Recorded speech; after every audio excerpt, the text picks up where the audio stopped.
Octobre rose, mois consacré à la lutte contre le cancer, est marqué au Sénégal par une campagne de sensibilisation renforcée pour informer sur les dangers de cette maladie. Les autorités sanitaires, en collaboration avec les ONG et les médias, multiplient les initiatives pour sensibiliser le grand public à l'importance du dépistage précoce. Octobre rose, donc on peut dire que c'est le mois des femmes.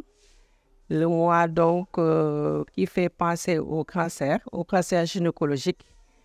C'est pourquoi on a l'habitude d'organiser donc des journées de dépistage gratuits en ce mois, mais qui sont devenues des activités de routine, mais principalement au mois d'octobre. C'est une cause connue maintenant pour tout le monde. C'est un mois de dépistage, de prévention pour les cancers gynécologiques. Le cancer est une maladie insidieuse qui touche les femmes de manière silencieuse, d'où l'importance cruciale de la sensibilisation afin de leur faire prendre conscience de la gravité de cette pathologie et de leur permettre de se soigner à temps.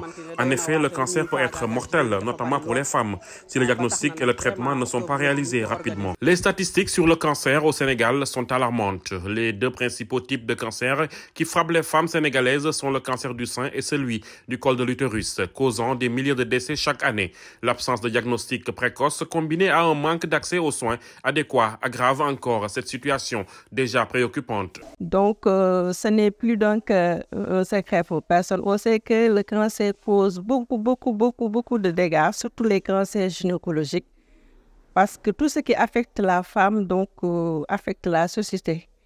Parce que on est mère, on gère toute une famille. Quand une femme est malade, les conséquences donc on le sait. Donc, beaucoup de femmes donc, meurent des cancers gynécologiques, surtout les cancers du sein et les cancers du col de l'utérus. Durant le mois d'octobre, des campagnes de dépistage gratuits sont organisées et des réductions sur certains traitements sont proposées. Toutefois, malgré ces efforts, la prise en charge financière reste un obstacle majeur. Les coûts des soins, particulièrement pour les familles à revenus modestes, demeurent prohibitifs et les assurances de santé ne couvrent souvent qu'une partie des traitements. Franchement, il est vrai que d'après ce que j'en sais, le traitement du cancer est souvent douloureux et la prise en charge reste coûteuse. Cependant, la maladie peut être guérie. Certaines personnes s'en sortent, tandis que pour d'autres, l'issue dépend malheureusement de la volonté divine. Une fois dépisté, donc, dans le mois d'octobre, en général, ce sont des campagnes de masse qu'on fait. Les malades dépistés, donc au niveau de notre district, peuvent être acheminés au niveau du centre de santé de Mbao pour les traitements de première intention, qui est la thermorégulation que l'on fait d'habitude. On a donc, depuis près de 3 ou 4 ans, on a cette méthode au niveau du centre de santé de Mbao.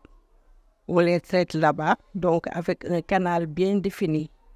Mais toujours est-il que donc, la prise en charge globale donc, reste un problème, parce que ça a un coût.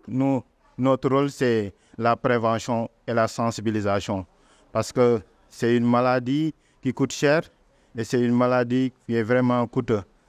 C'est pour cela que durant tout le mois d'octobre, on fait des sensibilisations, on fait aussi des dépistages pour permettre aux femmes qui n'en ont pas les moyens ou bien qui en ont besoin de se faire dépister pour leur procurer des soins ou bien des dépistages gratuits. À ce défi s'ajoute un problème de moyens logistiques et d'infrastructures. Le Sénégal ne dispose que de quelques centres spécialisés en oncologie, principalement concentrés à Dakar, laissant les populations rurales et éloignées face à de grandes difficultés d'accès aux soins.